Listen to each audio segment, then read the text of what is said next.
notícia muito boa no Flamengo. Vamos comentar sobre isso, tem informação sobre Claudinho, sobre Michael, sobre dia a dia do Flamengo e várias outras notícias do Mengão. Você que tá aí, se inscreva no canal, aciona o sininho da notificação, deixa o teu like, se inscreveu, se não, deixou o like. Então toca aí, meu parceiro e minha parceira. Tocou, então vem comigo, rubro-negro. Vamos às notícias do Flamengo e que rodada maravilhosa pro Flamengo, hein, minha gente? O Palmeiras perdeu para o time da Bahia, para o time do Vitória por 2-0 em pleno Allianz Parque. Foi a terceira derrota da porcaiada nos últimos 4 jogos. Tá entrando em crise, mas entra o time reserva. Aí é problema do Palmeiras, já tá entrando com reserva, logicamente pensando no Flamengo. Se fosse enfrentar a CRB, qualquer outro clube menor, não ia entrar com reserva. Mas entraram com reserva, perderam pro Vitória, né?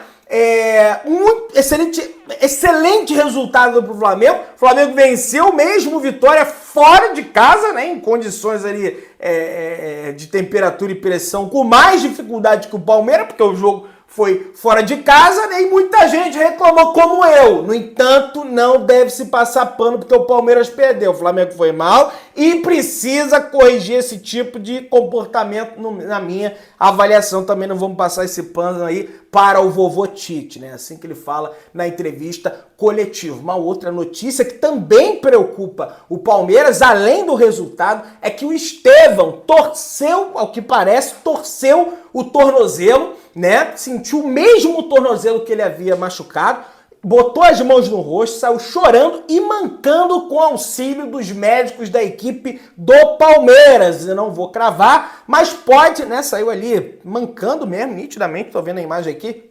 Pode ser mais um desfalque aí para a equipe do Palmeiras, o Estevão, que é hoje um dos principais, se não for o principal jogador da equipe do Palmeiras, o jovem revelação da equipe alviverde. Vamos aguardar aí as cenas dos próximos capítulos para esse confronto entre Flamengo e Palmeiras na próxima quarta-feira às 8 horas da noite no estádio do Maracanã pela Copa do Brasil. O setor norte já está completamente esgotado e dessa vez sem ali os efeitos do cambismo, até porque no setor norte já será aplicada a biometria para esse jogo de hoje contra a equipe do Atlético Goianiense, que a gente vai comentar aí daqui a pouco. Então vai ser casa cheia, a expectativa de Maraca lotado para o Flamengo fazer um bom resultado e levar para São Paulo o estádio Allianz Parque na próxima semana. Estaremos todos torcendo, lógico, para que isso aconteça. Mas o Abel Ferreira vai vir com tudo para cima do Flamengo, inclusive já poupou aí diante da equipe do Vitória. Uma outra vitória que foi muito comemorada por nós, rubro-negros, foi a vitória do Cruzeiro, que amassou, não tomou conhecimento da equipe do Botafogo em pleno enxinão. É enxinão mesmo, porque botaram menos de 20 mil pessoas no estádio. Como é que pode um negócio desse? O líder do campeonato, né? Melhor de tudo no campeonato, que disputou no passado, menos de 20 mil pessoas no estádio, uma verdadeira de uma vergonha, um jogo que começou às 9h30 da noite de um sábado, né? E no domingo, geralmente, lógico, tem gente que trabalha, mas geralmente as pessoas não trabalham, botaram 16.969, aliás, 19.349 pessoas no estádio. É brincadeira ver se enche, não. E o Botafogo perdeu, tomou de 3. E além da vitória do Cruzeiro, um outro fator que o Cruzeiro ajudou o Flamengo foi o saldo de gols. Porque o saldo de gols da equipe do Botafogo estava 2 gols a mais em relação ao Flamengo.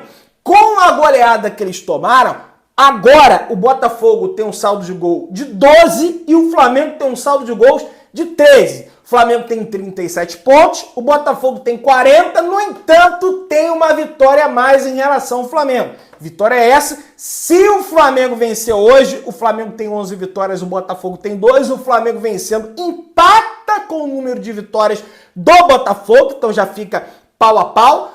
Empata o número de pontos com o Botafogo, 37 vai para 40, ganhando 3, fica 40-40, e já tem o melhor saldo de gols em relação ao Botafogo. Portanto, o Flamengo vencendo hoje o Atlético Goianiense Flamengo vai para a liderança do campeonato, mesmo empatado em pontos com o Botafogo, mesmo com um jogo a menos em relação à equipe do Chora-Fogo. O Palmeiras tem 36 pontos, no entanto, tem 20 jogos. O Flamengo tem 18. O Flamengo vencendo hoje, o Flamengo vai para 40, coloca 4 pontos de diferença para o Palmeiras com um jogo a menos.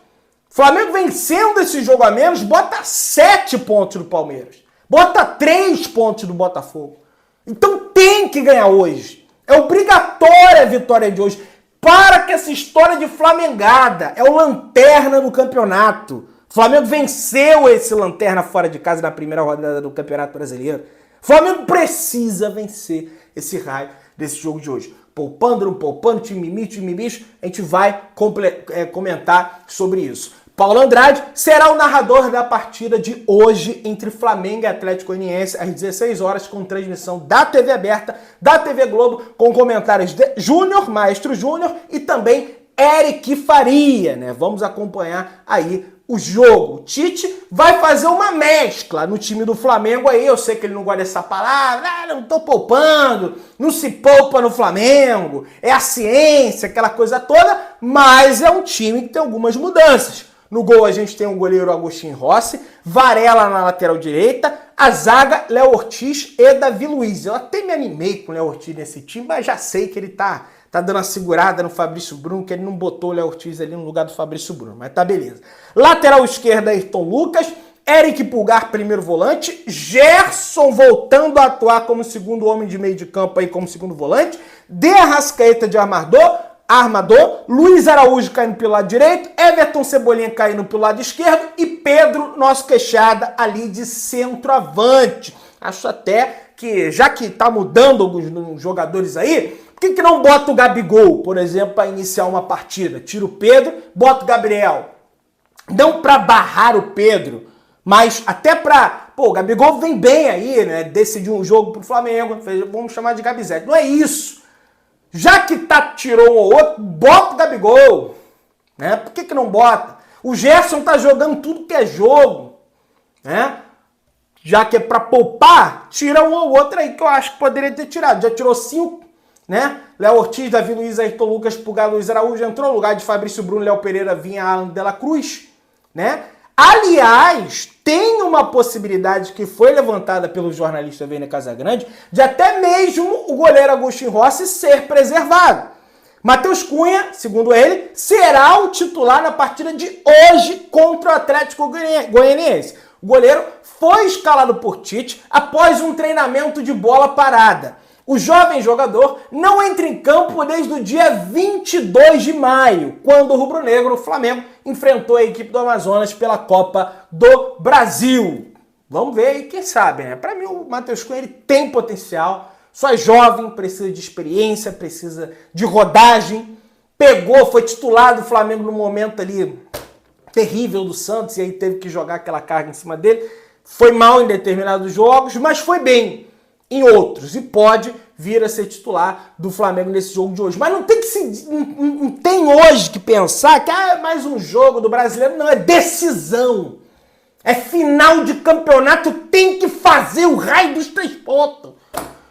Porque o Flamengo tá com mode, toda vez pega time menor, o Flamengo vai afrouxa. Não faz a pressão que tem que fazer. Aí pega um maior, pega um Palmeiras, aí faz a pressão.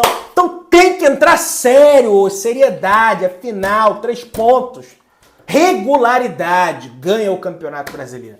Mas vamos torcer para que isso aconteça. Rapaziada e parceira rubro-negra, ontem fez exatos 13 anos que o Flamengo teve uma virada histórica dentro de campo. O Flamengo de Ronaldinho Gaúcho e o Santos de Neymar travaram uma batalha épica. O Santos começou dando um baile no Flamengo. 3-0 o Santos com direito a gol Puskas do Neymar em 2011. Não sei se vocês lembram dessa situação. O Flamengo buscou um empate. O Santos fez o 4-3. Depois o Flamengo buscou o 5-4 com direito a gol do Ronaldinho Gaúcho por baixo da barreira. Assim, foi um jogo épico, memorável, como já diria João Guilherme em plena Vila Belmiro, sempre lembrar desse jogo maravilhoso do Flamengo, né? Tinha David ali que perdeu o gol na cara, tinha Thiago Neves no Flamengo, Ronaldinho. O Flamengo não era ruim não, mas o time do Santos também tinha Elano, tinha Ganso, tinha Neymar, tinha o Borges, e o Flamengo conseguiu a virar. O Felipe defendeu um pênalti que o Elano foi bater de cavadinha, depois saiu fazendo embaixadinha. O Felipe, um negócio assim realmente impressionante, é muito bacana lembrar aí dessas situações, dessas lembranças aí, tá?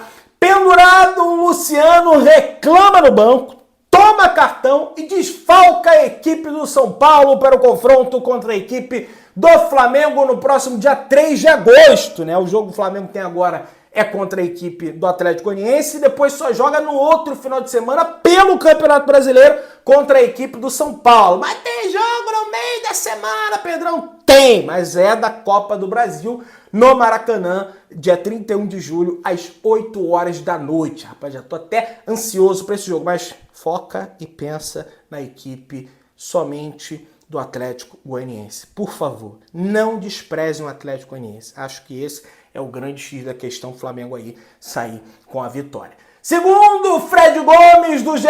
Globo, a ideia do Flamengo em ter um clube na Europa é para ganhar visibilidade, ter receita em euro e criar vitrine para alguns de seus atletas na Europa, principalmente os jovens em transição da base para o profissional. É lógico, o Flamengo sabe que quando o atleta independente, lógico, tem times que vendem mais caro, mas o cara pisou na Europa, o cara já vale mais.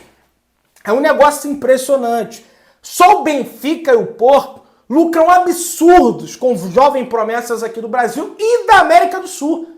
Vê o Benfica, por exemplo, contratou Enzo Fernandes lá do River Plate, depois vendeu por uma fortuna lá pro Chelsea. Tem outros casos da mesma forma. O Davi Luiz lá no Benfica também, depois que foi vendido lá pro Chelsea, né? Foi vendido por uma fortuna. Pisou lá, o cara já vale mais. É um negócio assim impressionante. Lógico, ele tem que vingar lá. Por quê? Porque vingou lá, opa, esse cara aí, a diferença, jogou aqui no nosso futebol, o cara já vale mais. É um negócio assim. Então o Flamengo tá pensando nisso. Lógico, internacionalizar a marca, ter a receita em euro também, né? Mas ainda tem que passar, lógico, pelo Conselho Deliberativo essa situação. Falando em Conselho Deliberativo, falando em política do Flamengo, tem aí informação. Em entrevista ao portal Mundo Rubro-Negro, Luiz Eduardo Batista, mais conhecido como BAP, candidato à presidência do Flamengo, comentou as declarações do presidente Rodolfo Landim sobre ter sido ele quem levou o debate em relação à SAF para o conselho do clube. E o BAP falou: como presidente do conselho de administração, sempre entendi que eu devia trazer assunto de interesse dos sócios do clube para que eles pudessem ter ideia do que se tratava cada um. Foi assim com o compliance, que a gente não tem, e também com a SAF. Para eles entenderem que o remédio que funciona bem para A não funciona bem para B. Agora, eu nunca declarei que era a favor de SAF. Não sei, está dizendo que pegou o assunto, trouxe aí para o conselho e debateu. Ele está negando aí que seja a favor de uma SAF no Flamengo, e eu acho que é bem por aí. Se a SAF funciona para o Vasco, se a SAF funciona para o Botafogo, para o Cruzeiro, é porque essa, na minha avaliação, foi uma lei que foi criada no Brasil para salvar time falido. Já disse isso. E os clubes que estão se beneficiando dessa lei, eles não passam pelo que o Flamengo passou. Corte de gastos. O Flamengo não tinha água nem a piscina ficava vazia no início. Tem declarações do Cláudio Prakovinik, por exemplo, que era vice-presidente de finanças do Flamengo à época. Então, ó, fecha a torneira da piscina. A gente tem que economizar. O Flamengo teve que tomar um remédio amargo. Hoje não. Hoje tem um remédio doce que você toma, que é SAF, vira SAF, desmembra o clube social do futebol, fica o futebol zerado de dívida, vai o clube social para lá com a dívida, aí 20% da receita do futebol tem que ser para pagar a SAF, para pagar os credores, aliás, quem eles estão devendo. Só que aí, meu amigo, o credor fica lá, ó, vamos pagar, ele fica pagando, fica pagando. O Mano Menezes, inclusive, recentemente foi no podcast reclamando dessa situação, que não recebeu uma grana do Cruzeiro até hoje, porque o Cruzeiro virou SAF, né? Mas, aí, e o BAP falou mais. Tem que ver o que ele falou, as declarações que ele deu. Parece que ele falou muito a respeito disso. Eu não acho que tem o poder de obrigar a ele a falar algo que não queira. É só ver o que cada um falou e pregou no Conselho Deliberativo e reuniões de grupo. Eu nunca fui a favor de SAF e nunca serei, para deixar claro aqui. Todo mundo de dentro do clube sabe disso. E minha reputação aqui dentro é que o que eu falo, eu cumpro, falou o BAP em entrevista aí ao portal Mundo Rubro Negro, né, sobre a questão da SAF aí no Flamengo. Eu sou totalmente contrário e de ideia de SAF já expliquei para vocês aí o motivo diversas vezes. Valim Vasconcelos, que segundo Mauro César Pereira, o Mauro trouxe essa informação ontem, que está crescendo a possibilidade do Valim Vasconcelos concorrer à presidência do Flamengo e que nos próximos dias o ex-VP, vice-presidente de futebol e finanças do Flamengo, deve lançar sua candidatura. Valim pegou este post do Mauro César nas redes sociais e escreveu: em relação a essa notícia, só me manifestarei no fim da próxima semana, após a votação do Conselho Deliberativo no dia 29, sobre a compra do terreno, que sou a favor, e o leilão no dia 31. Tá falando em relação ao estádio do Flamengo. Esses dois eventos, de suma importância para o futuro do Flamengo, devem ser o foco da semana. Cara, amanhã, né, segunda-feira é o dia dessa votação, vai ser uma votação, olha, histórica, viu? Para a história aí do Flamengo. E o dia 31 de julho, que é o dia do leilão, também vai ser uma data histórica, não tenho nenhuma dúvida disso, por isso que ele não quer falar sobre esse lançamento de candidatura agora, porque ele sabe que vai ser ofuscado naturalmente aí por essa votação. Então deve falar só depois do dia 31 de julho.